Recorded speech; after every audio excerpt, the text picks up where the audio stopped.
कौशंबी नगरी के खतियान मोहल्ले के मकान नंबर 24 में रहने वाली झुमरी नामक स्त्री को लेकर आओ। आज उसकी मृत्यु पूरी हो गई है। आज उसकी उम्र पूरी हो गई है। झुमरी? क्या वो झूमती रहती है महाराज? तुमसे जितना कहा है उतना करो। ओके ओके, जाता हूँ महाराज। थोड़ी ही देर में दूध वापस आ जाता है। इसका मतलब है तुम बहुत समझदार हो गए हो। तुम्हें मालूम भी है पृथ्वी के ये लोग। महाराज रुकिए रुकिए महाराज, क्षमा महाराज, महाराज क्षमा। मैं झुमरी को नहीं ला सका महाराज।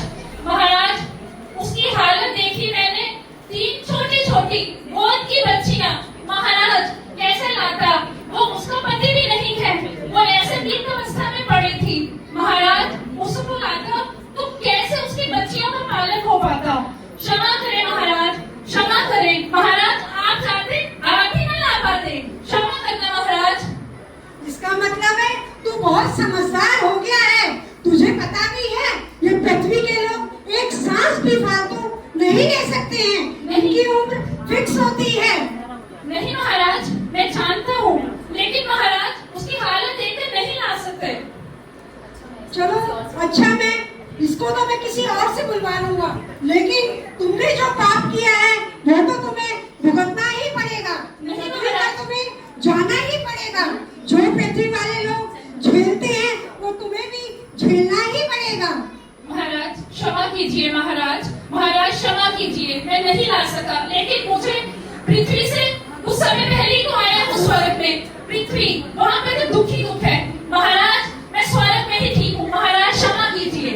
नहीं, तूने जो पाप किए हैं तुझे तो भुगतने ही पड़ेंगे। पृथ्वी पर तुझे जाना ही पड़ेगा।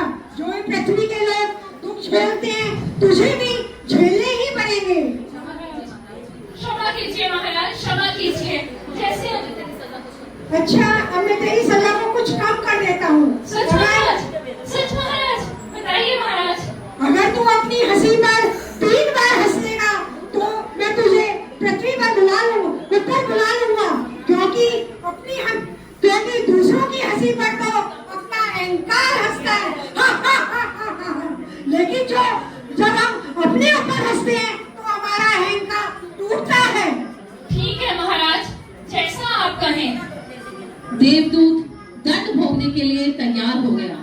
यमराज देवदूत को पृथ्वी पर धक्का दे देता है।